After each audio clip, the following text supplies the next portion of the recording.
नमस्कार दोस्तों आज हम बात करेंगे आपके हाथ सुन्न क्यों होते हैं या उनमें कमजोरी क्यों महसूस हो रही है, इसके क्या क्या कारण हैं और इनका घर बैठे हम कैसे इलाज कर सकते हैं। तो दोस्तों मैं हूं डॉक्टर दर्श गोयल, ऑर्थोपेडिक और जॉइंट रिप्लेसमेंट सर्जन। पिछले 18 वर्षों से जोड़ों, रीढ़ की हड्डी और नसों से जुड़ी समस्याओं का हम इलाज कर रहे हैं। वीडियो को अंत तक जरूर देखें क्योंकि आपको घर पर करने वाली कुछ आसान और असरदार उपाय हम बताएंगे आज, जिनसे आप इस प्रॉब्लम से मुक्ति पा सकते हैं। हाथ के सुन्न होने का सबसे आम कारणों में से एक कारण है कंप्रेशन न्यूरोपैथी, यानी शरीर की किसी भी हिस्से की नस का दबना।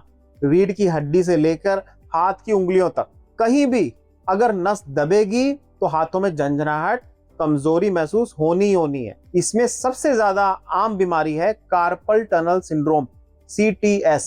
इसमें कलाई में ऐसी एक खास जगह होती है जहां पे एक नस गुजरती है जिसे हम मीडियन नर्व कहते हैं। इस जगह पर सूजन या दबाव आने से हाथों की 3 उंगलियों में झंझनाहट, जलन या कमजोरी महसूस होती है। कारण क्या है? अगर आप रात में हाथ को मोड़कर सोते हैं या लगातार कंप्यूटर पर काम करते हैं, मोबाइल पर काम करते हैं, लगातार माउस का इस्तेमाल करते हैं, तो यह नस दब सकती है। कई बार प्रेगनेंसी में, ब्रेस्ट फीडिंग के दौरान, थायराइड की बीमारी में, डायबिटीज की वजह से भी ये परेशानी हो सकती है। कार्पल टनल सिंड्रोम का इलाज शुरुआती स्टेज में बहुत आसान है। बस हाथ का सही पोस्चर रखो, कुछ खास एक्सरसाइजेस करें और अगर जरूरत हो तो हाथ में पहनने वाले स्प्लिंट से भी बहुत आराम मिलता है। दूसरी आम समस्या होती है सर्वाइकल डिस्क या सर्वाइकल स्पॉन्डिलाइटिस।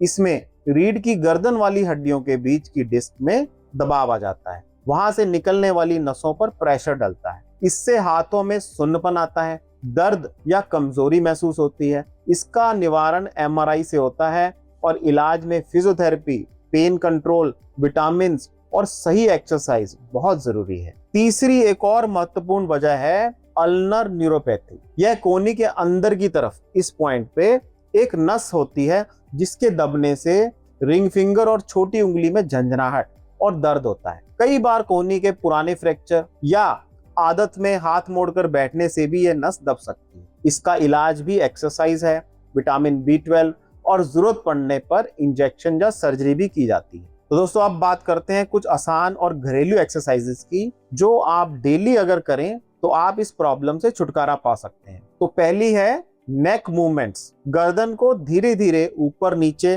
दाएं और बाएं घुमाएं, लेकिन झटका नहीं दें। हर दिन 10-10 बार इसको रिपीट करें। दूसरी है नेक स्ट्रेंथनिंग एक्सरसाइज। गर्दन को आगे की तरफ हाथ से हल्का दबाव देकर 5 सेकंड तक होल्ड करें, फिर बारी बारी से दाएं और बाएं साइड भी यही करें। ध्यान रहे कि गर्दन एकदम सीधी रहे। तीसरी एक्सरसाइज है शोल्डर श्रग। कंधों को ऊपर उठाएं, 5 सेकंड होल्ड करें और छोड़ दें। इसे 10 बार रिपीट करें। चौथी एक्सरसाइज है शोल्डर रोटेशन। दोनों कंधों को पहले क्लॉकवाइज और फिर एंटी क्लॉकवाइज 10-10 बार घुमाएं। इनसे जो स्टिफ मसल्स हैं वो रिलैक्स होती हैं और नसों में दोबारा से प्रॉपर करंट आता है। चेस्ट आउट ब्रीदिंग, ये है 5वीं एक्सरसाइज। लंबी सांस लें, चेस्ट को बाहर फैलाएं, फिर धीरे धीरे सांस को छोड़ें। इसे भी आपको 10 बार रिपीट करना है। अगर आपकी दिक्कत अभी शुरुआती स्टेजेस में है तो इन एक्सरसाइजेस और विटामिन से काफी हद तक राहत मिल सकती है।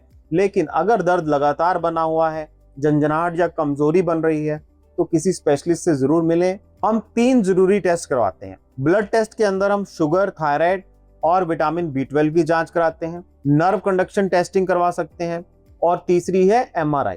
इससे हमें यह पता चलता है कि असल वजह क्या है। अगर आपके मन में कोई भी सवाल है या आप अपनी रिपोर्ट्स दिखाना चाहते हैं तो नीचे दिए गए नंबर पर आप संपर्क कर सकते हैं। तो आप ये ऑनलाइन कंसल्टेशन फैसिलिटी अवेल कर सकते हैं। मैं कोशिश करूंगा कि आपकी रिपोर्ट को एनालाइज कर आपको एक अच्छा सोल्यूशन दे सके। अगर आपको ये वीडियो पसंद आई तो इसे जरूर लाइक करें, शेयर करें और सब्सक्राइब करें।